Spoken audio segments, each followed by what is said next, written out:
My husband, Jack, was married to his first wife, Vanessa, for 5 years, and they had two amazing kids, Luke, 15, and Lila, 13. Sadly, Vanessa died in an accident 11 years ago when the kids were very young. I started dating Jack 8 years ago, and we started off very slowly for obvious reasons. Jack has always been a little more distant than anyone I'd ever been with, but he and the kids lost Vanessa so young that I understood it. After 3 years of dating, Jack asked me to marry him, and I moved in. I've always had a really great relationship with Luke and Lila, and they were happy for me to marry their dad. I had wanted an actual wedding, nothing big, but Jack really didn't want one, so we got married at the courthouse with just Luke and Lila present. We had a really fast engagement, but it worked for all of us. I have loved being Luke and Lila's stepmom and officially adopted them after I found out I was pregnant with our son, Casey, too. The kids have been so great with Casey and help out so much. Jack was wonderful during the pregnancy and had always been a really loving dad and husband. But Jack has been pulling away a lot the last few months. He's been even more distant than usual and working late nights and going away with friends almost every weekend. I've tried talking to him, but he's been impatient with both me and the kids. I found out I was pregnant in June and am now 21 weeks pregnant with a girl. The kids are excited to have a little sister, but Jack just seems so indifferent to everything and everyone. He's been missing soccer games, Lila's birthday, doctor's appointments, etc. Casey is too young to notice, but Luke and Lila are so hurt by their dad's absence. These kids are so good, and they lost their mom so young. And I'm infuriated that Jack is ignoring the kids like this. Last week, I finally sat Jack down and told him that he needs to stop disappearing and be more present in our lives. We're going to have another child soon, and before we know it, Luke and Lila will be grown up and going to college. After an hour of arguing, he screamed at me that he wished Vanessa was still alive, and that I had switched places with her and died instead. He also threw in some awful comments that I need to stop pretending I'm Luke and Lila's real mom, and that I'm only half the mom Vanessa was. The final straw was him saying that he never even wanted any kids with me, but did it so I'd keep busy and leave him alone. I'm so beyond hurt right now. I know I'm just his second choice, but I've always tried to honor Vanessa and tell Luke and Lila how lucky they were to have her as their mom. I love all of our kids more than anything, and I'm just so heartbroken. Jack barely pays attention to Casey now and doesn't even acknowledge the pregnancy. He somewhat apologized this weekend and took all 3 kids to lunch, but he won't even look me in the eye. He seems like he wants to talk, but he doesn't say anything, and I'm too upset to even be near him. I'm not sure where to go from here. Honestly, I can't even be around Jack right now, and if there weren't any kids involved, I'd leave and never look back.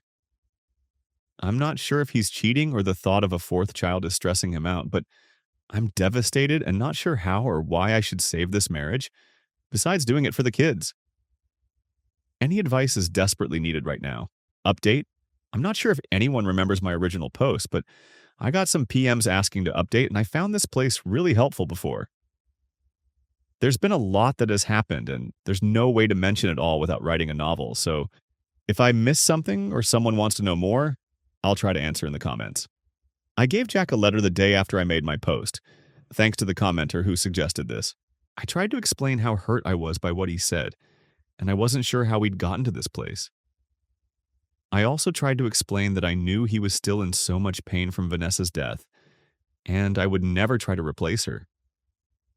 Even though I tried to be understanding of his grief and likely depression, I didn't sugarcoat how badly hurt I was by what he said to me.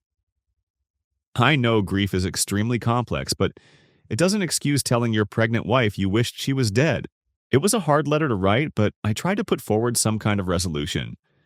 If he meant what he said, then we'd divorce as amicably as possible for the kids.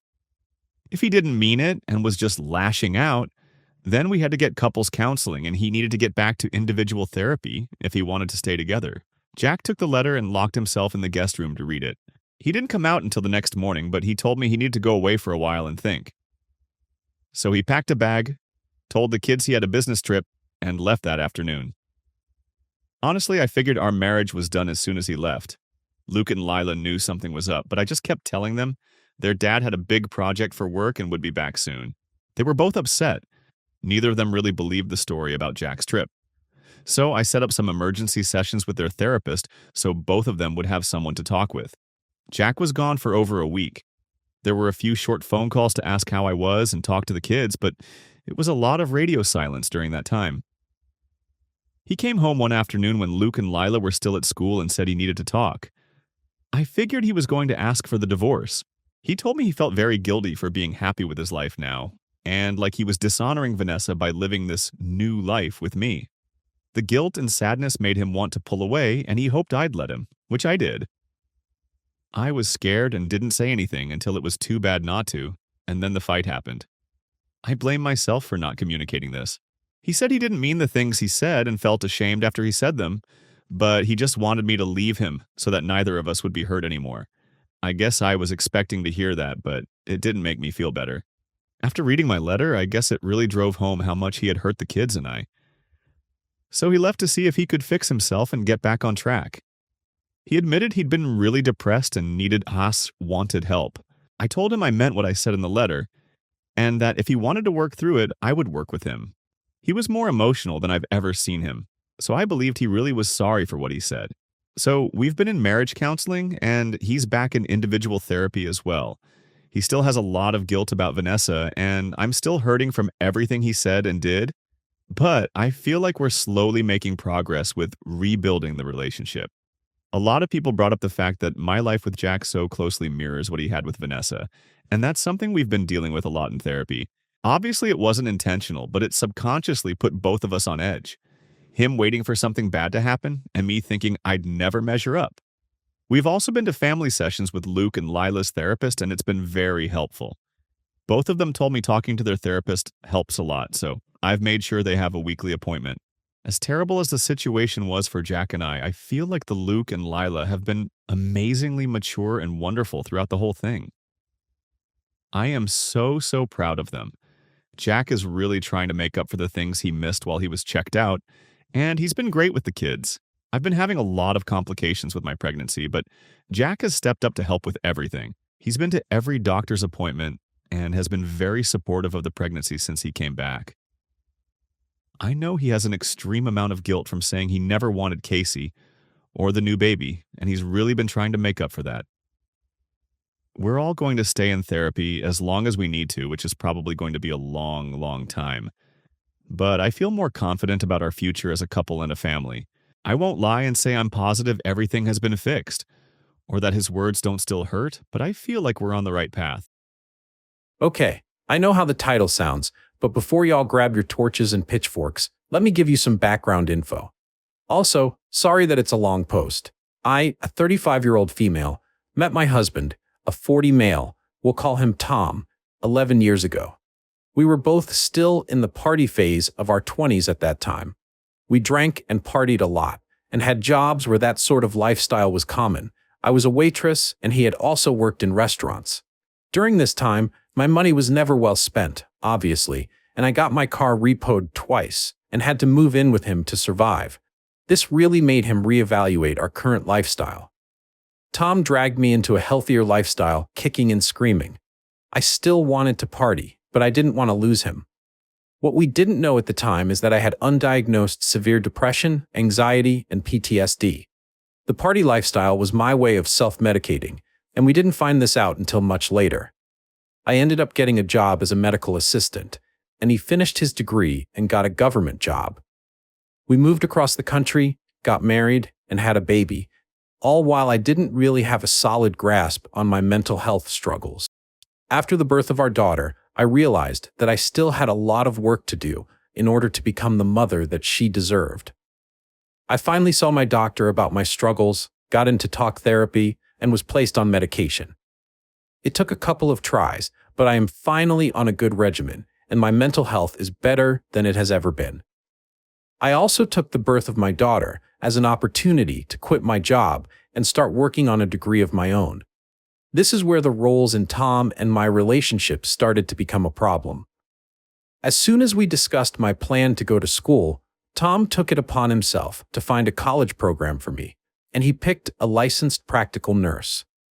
I explained to him that while I wanted to stay in the medical field, I didn't want to move into the world of nursing for a variety of reasons. He insisted, that it was the best choice for our family, and that I would love it. I told him that I really didn't think it would suit me well, but that if he really wanted me to go into nursing, I should try to become a registered nurse, because the pay would be better, and the training would be more comprehensive. He disagreed, and said that we couldn't afford for me to be in school for that long. I really didn't want to argue with him, and I felt myself shutting down, which is what I've always done when presented with conflict. Day after day, he would ask me if I had contacted the school he picked, or if I started the registration process. This constant pressure also made it very difficult for me to move forward. But finally, one day, while he was at work and our daughter napped, I looked through the different programs available at the school that he picked. I found a radiology technologist, and this quickly caught my interest. I called the school, scheduled my placement test, and was put in touch with who would end up being my advisor. When he got home, I told him about what I had accomplished and how excited I was about this particular program. He looked confused and said something to the effect of, "But I thought you wanted to do the licensed practical nurse program? When did you change your mind?" I explained, "No, you wanted me to do the licensed practical nurse program, and I told you I didn't want to get into nursing. I only agreed with you because you pushed it so hard. But look, this is also a 2-year program. I'll end up being an X-ray tech, which I think will suit my strengths a lot better, and it has a lot of the same requirements." We ended up agreeing that rad tech was the best idea, but his has always insisted that a licensed practical nurse was my idea. Fast forward 2 years. I am thriving in school, as a mother, and with my mental health. Our daughter is due to start preschool in the fall, and I will be transferring schools to complete my degree. I have a 3.9 GPA, I am part of a prestigious honor society, and have earned numerous scholarships. I would like to think that I have grown up immensely in the past few years. However, Tom still often treats me like a child. He does this in a lot of different ways. I'll talk about buying a certain toy for our daughter, and if he doesn't like the toy, he'll usually just say, "No, we're not doing that." If I push, he'll say something to the effect of, "You know how I feel about this," which is his way of saying, "End of conversation." Whatever the issue is, we will almost always navigate through it and find a compromise. I don't shut down with confrontation anymore and have gotten much better at arguing my points of view. But the way he talks to me seems super dismissive and has the same tone as a strict father talking to a rebellious teen. He can also be a complete mansplainer to an extreme degree. I finally reached my breaking point with the way he talked to me yesterday. I had gone to my new campus to pick up my student identity and to walk around and get a feel for the place. I ended up being able to also get a copy of my class schedule before it was posted online. I realized that they had registered me for a class that I had already completed this past semester. Tom called me while he was at lunch to chat, and I told him a bit about my day and the mix-up with my classes. I told him that I would make sure updated transcripts got sent to the campus, and I would email my advisor to discuss filling the slot with a different class in 4th. To be fair, I did say with a crap class, but obviously that isn't how I would phrase it in the email. Tom started telling me, "No, don't do that. First, you have to make sure that you get new transcripts ordered, and then explain to him that you would rather take a humanities class. You can't say a crap class." He went on and on for a while. Essentially, he took almost his entire lunch break to not only tell me what to do, but most of what he said was what I had already planned on doing. When he had tired himself out with his rant, I stayed quiet and just said, "Okay." He asked if I was mad, and I simply said, "No, but please stop treating me like a child and trust that I will get this done on my own. You basically just took 15 minutes to tell me the exact same thing that I told you." Later that night, while I was cooking dinner, he opened the envelope that had my schedule in it, which had my name on it, not his, and started reading the schedule. This is a huge pet peeve of mine, but no matter how often I tell him this, he still does it. He then started trying to explain to me what all the different abbreviations on the form meant, which I already knew, and then started saying that he didn't like how my schedule was set up. He thought it was too many classes, one right after the other. It's 3 classes in a row and would allow time for me to finish my school date early. He started telling me that I needed to tell my advisor to stretch out my schedule to allow time for a long lunch break, possibly with study time in between, yada yada. I say yada yada because I honestly stopped hearing what he was saying after a moment. Was he literally doing the exact same thing that I had asked him to stop earlier that day? Was he really mansplaining my class schedule to me? Was he really under the impression that he could tell me what to tell my advisor? I ended up cutting him off in the middle of whatever he was saying and said, "Hey, you're doing it again. Can you please stop treating me like a child? I'll take care of this myself." He responded, "You know I'm just trying to help. But if you don't want my help, then fine. I'll just shut up then." I lost it at that moment. The floodgates opened, and I honestly had no control over the words that came out of my mouth. I yelled that he wasn't trying to help, that he was trying to dictate. I threw my GPA in his face and explained how much I accomplished while being the full-time caregiver to our child, cooking every meal, running every household errand, and keeping our house spotless. I yelled that I wasn't the dress-over-my-head party girl who needed a guiding hand anymore, and that I was a grown-ass responsible woman. I ended it with, "You need to stop treating me like a goddamn child and start treating me like a partner because I've earned it." Tom was silent. We haven't had a fight that involved yelling in years. He wasn't used to this side of me at all. Eventually, he apologized, said that I was right, and then went to have some alone time to process everything. Here's why I think that I may have been the asshole, and no, it's not him trying to gaslight me into thinking I am. As I play the whole thing back in my head, I can't help but think that I seriously crossed a line or two.